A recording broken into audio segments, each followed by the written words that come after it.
The sun hung like a great golden disk in the shimmering sky. It scorched the land so all the animals stayed in the shade till evening came. Simba, the young lion, was not in a good mood. He was tired, thirsty, and more than a bit put out about the slithering, slimy insects that Timon had promised would taste better than they looked. Only they hadn't. Now they rumbled about in Simba's stomach. Or was it hunger?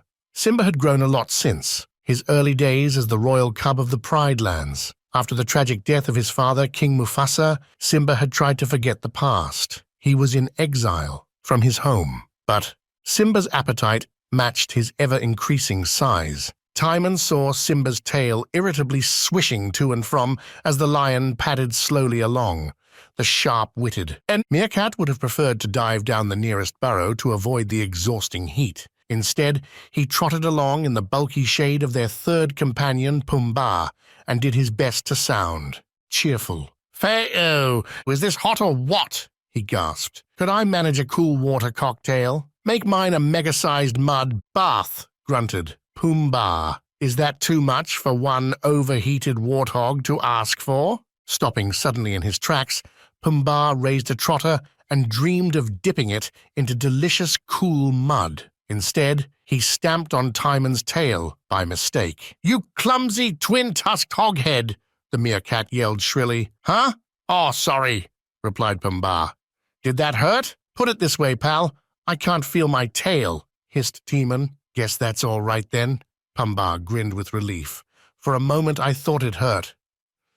Before Timon could let rip a reply, Simba spoke. His deep, rich voice commanded attention. "Water! I can smell it!" "Which means sloppy, skin-smacking mud," cried Pumbaa. "Let's move out." Pumbaa thundered off in the direction of Simba's raised paw. He skidded to a halt above a steep slope. Below was a river.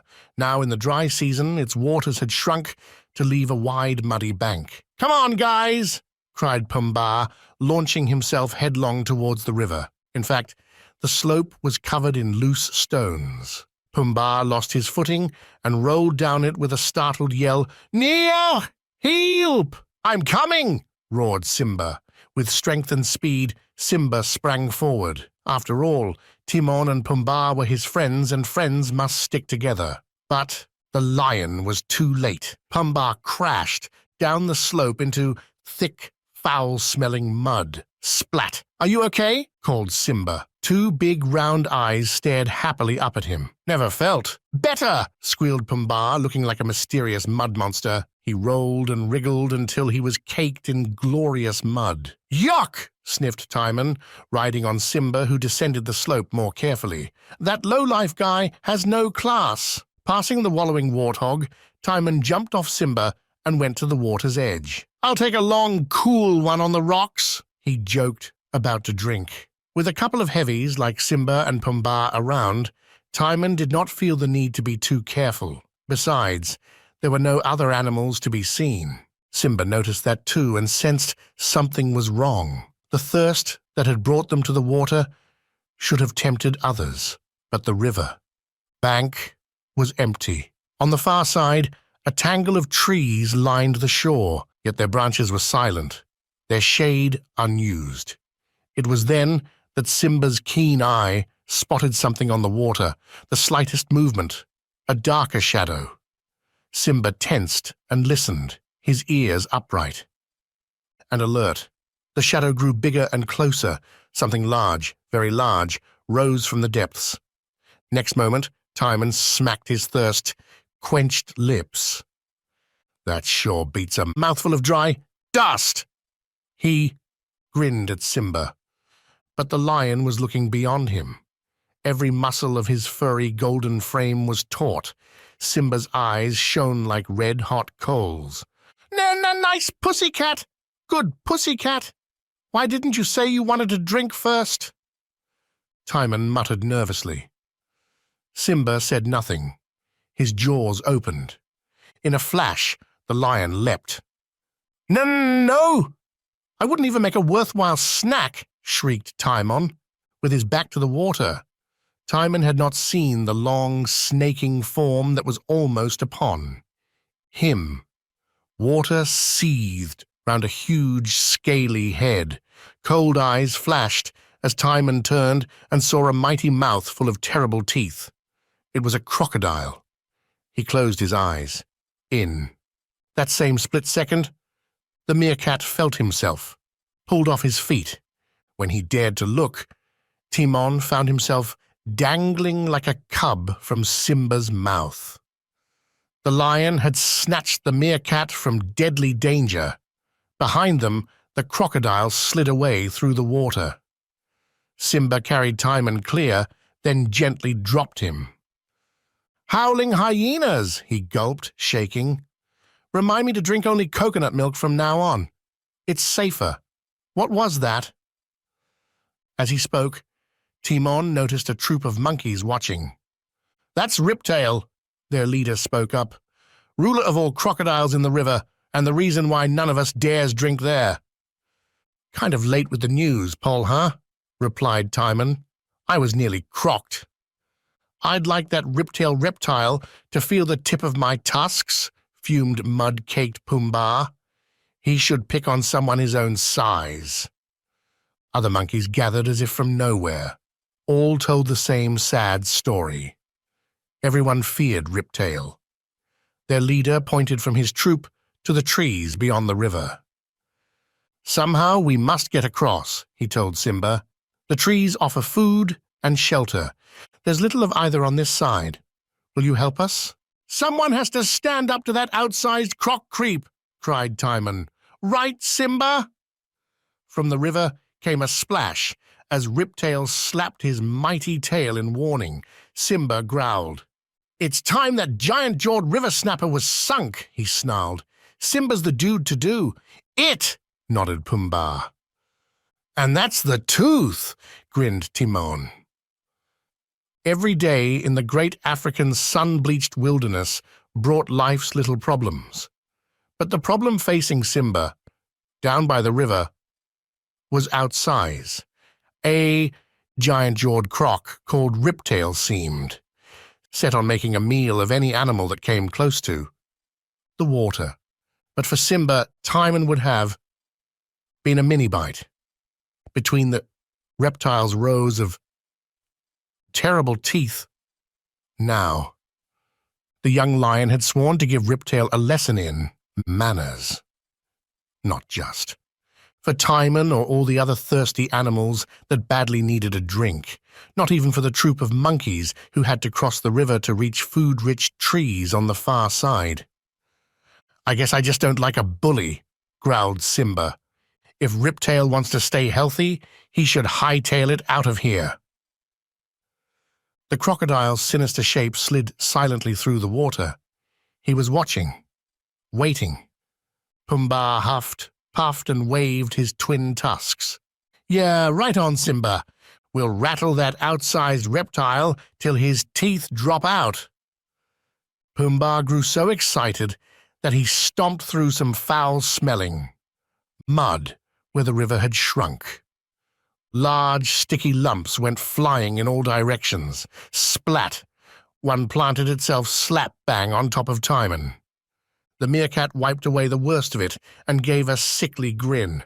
"Okay, you oh-so-smart bacon brain, how exactly do you plan to send Riptail a-running?" he asked. "Huh? Well, I mean, that is—" stammered Pumbaa, looking confused. "Don't tell me," sighed Timon. "Your mind's as clear as mud." Simba sprang forward so fast that Timon, Pumbaa, and the entire animal audience took a rapid step back. Pumbaa bumped against Timon, and both toppled into the riverside mud. "Hey, that's it!" roared the lion. "You can say that again!" shrieked Timon. Lying flat on his back, the meerkat wiped the mud from his eyes and gave Pumbaa a sour stare.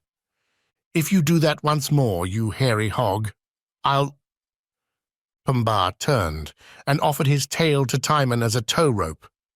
The meerkat hung on, and Pumbaa pulled him to his feet. "As I was saying," continued Simba, "we wait for Riptail to take to the mud. Crocodiles like to bask on the riverbank. When he does, we'll be ready."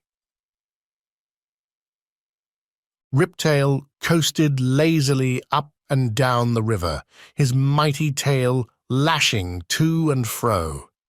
He watched with grim satisfaction as the animals on the riverbank turned and left. Soon, even the bold young lion, who had snatched the meerkat morsel from his jaws, padded away too. For a moment, I thought that cat would prove troublesome, the crocodile thought, but even he can see who rules round here.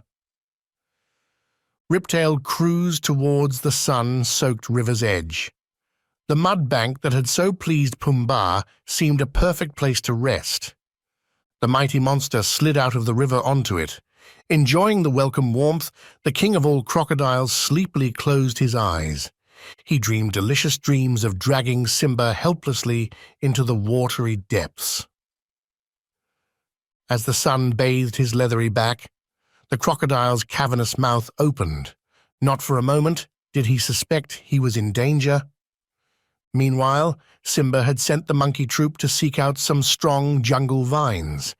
It meant traveling some way from the river. Timon had gone to direct operations, riding on Pumbaa's back. Careful to stay out of sight, Simba kept an eye on Riptail and hoped he wouldn't stir. At last, the others returned. "No problem, Simba. We've got all the vines you want. So why do you want them?" asked Timon. Before Simba could answer, some monkeys accidentally dragged a vine under Pumbaa's feet. The warthog tripped and only just saved himself from falling headlong, but it was too late to save Timon. He took off from Pumbaa's back like a startled sparrow. Thud! The meerkat touched down in the thorny scrub. He was about to let out a high-pitched holler, but it was stifled by Simba's powerful paw across his mouth. "Shh!" whispered the lion softly. "Don't wake! Riptail!" Soon, Simba had the monkeys weaving the vines together into two super-strong lassos. "Hey, homemade croc catchers," smiled Pumbaa. "We get the point. Right, Timon?" "I got more than enough points thanks to you, hoghead," snapped the meerkat, removing the last thorn from his rump. "But one question, Simba. Don't tell me Riptail's just going to let us slip a noose over his nose." "Not exactly," smiled Simba. "This is what we do." Simba had already spotted a dead tree on the stony slope not far from the spot where Riptail rested. Now the monkeys clambered quickly and quietly into its branches. They carried the vine lassos with them. Simba sent Timon to take charge. "Remember, wait till I give the word," Simba told him. "Got it," replied Timon. "Then we make with the monkey business." Next, Simba turned to Pumbaa. "Ready?" He grinned. "Our task is to lure Riptail to the trap." Splat! Splop! 2 mud missiles struck the crocodile's snout, thanks to a perfect kick from Pumbaa. "Okay, rise and shine, you lousy river lowlife," cried the warthog. For a moment, he wished he hadn't. The reptile's evil gaze turned Pumbaa's legs to jelly. With amazing speed, Riptail raced towards him. Pumbaa stood frozen to the spot. It was Simba's swift action that stalled the crocodile. "Over here, croc creep," he teased. Riptail turned and lunged at Simba until the lion was hardly a hair's breadth from the reptile's razor teeth. Any moment, thought Simba. A split second later, he tensed and leapt. Up and over. Simba heard the giant jaws snap beneath him as he cleared the crocodile's back. "Now!" roared Simba. Timon and the monkeys dropped the noose clean over Riptail's upturned snout and pulled as hard as they could. The lasso tightened, trapping the crocodile's jaws. More monkeys lowered the second lasso over the raging reptile's tail. Both lines were pulled taut, then wound round and round the tree. Riptail thrashed about in a frenzied fury, but he was held fast. Has that croc had a shock? Laughed Timon. Nice work, Simba! The monkeys chattered noisily. They danced around the helpless reptile, then ran to the water to drink. Other animals soon followed. Guess that crocodile can wait a while, laughed Simba, before joining the others to taste the cool water. But as Riptail wrenched and tore at the vines, no one noticed the tree that held them was beginning to weaken under the strain. Timon was singing, while a host of other animals happily tasted the river's refreshing water at last. This meerkat's no fool. He knows how to stay cool. Who'd ever think we'd get a drink? You said it, Timon, cried Pumbaa. For a while it looked like that rip-tail reptile had the river all to himself. Simba sure cured the croc of his selfish streak, laughed Timon. Huh, Simba? The young lion lapped lazily nearby.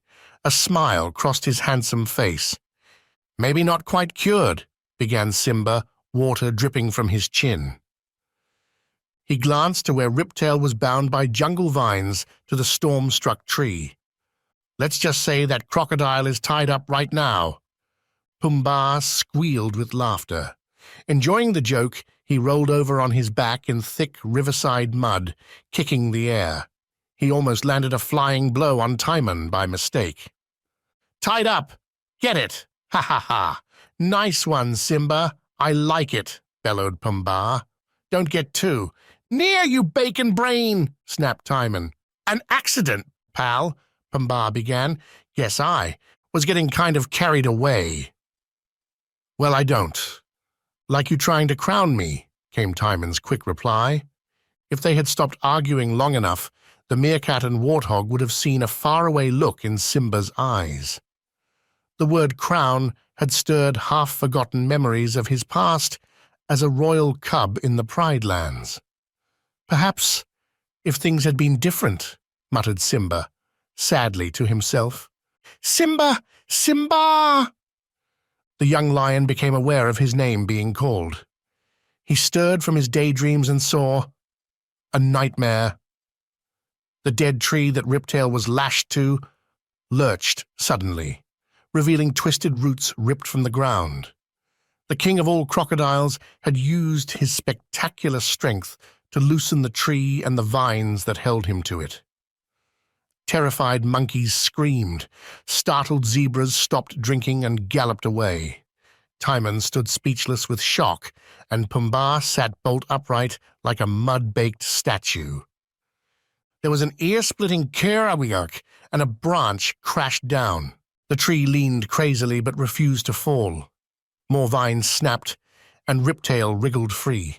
His great armored tail sweeping from side to side, the crocodile moved towards Simba and the others with cold hatred in his eyes. Make way for Mega. Mouth, stammered Timon, staring at 2 rows of needle-sharp teeth. Pumbaa, let's motor! The meerkat leapt onto the warthog's back, and they both raced off across the riverbank. But Riptail hunted bigger prey. He wanted revenge on the bold but foolish young lion who had humbled him. Simba sprang sideways, just missing the crocodile's slashing jaws. But the terrible tail lashed out. Its tip struck Simba and stunned him.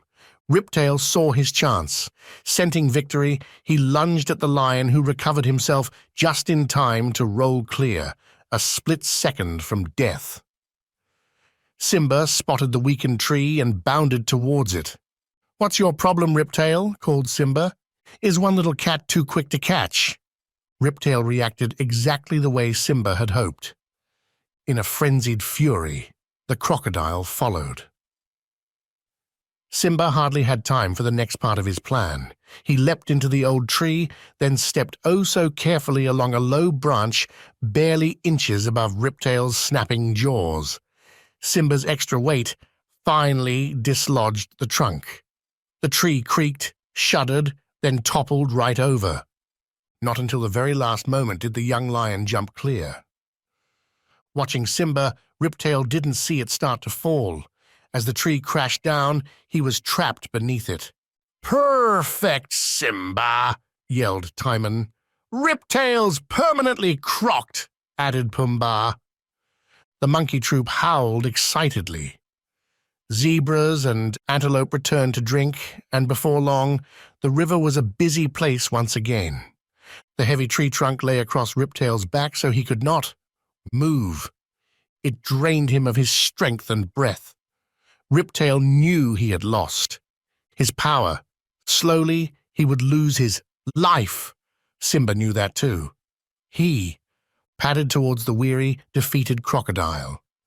"So you can move and think quickly, lion called Simba," gasped Riptail.